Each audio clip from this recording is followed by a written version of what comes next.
Hello, I'm Michelle from Yellow Pilates. We've been using discs this month at the studio and we've been doing lots of fun things with the discs. They're really great for rotating and moving in different ways.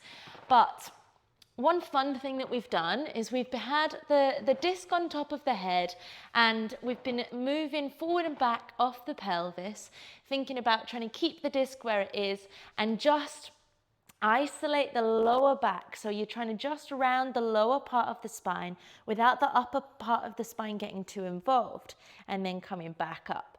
And so we've been doing a few of these, thinking about engaging the deep abdominals, keeping that control. We've then taken it back to go a little bit further and do some fun things with the arms, keeping everything nice and steady, all with the idea that the disc is not leaving our heads. Now, let me use the skeleton to explain a little bit more about why we've been doing this. This is our little mini skeleton.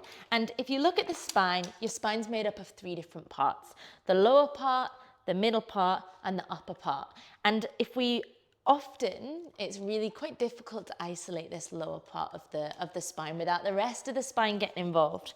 So if we pop our little man, or lady I think it is actually, on to their seated position like we were, and we'll just let their arms flop. And so to start off with, we're after the pelvis being upright in a neutral position, the spine is nice and long. And so then when we were rolling back on the pelvis, that's all we're really trying to isolate, just getting that movement of the pelvis forward and back. Can you see how we're just tilting back on the pelvis? That lengthens the lower back, and then we come back upright.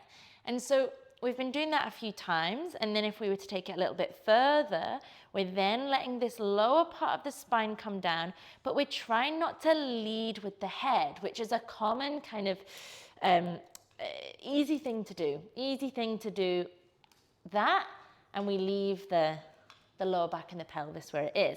So if we were to pop our disc on top of our little friend here, let's see if I can do it with all these hands. So we're keeping the disc where it is, and we're just rocking back on the pelvis and then coming upright again. Rocking back on the pelvis and coming upright again.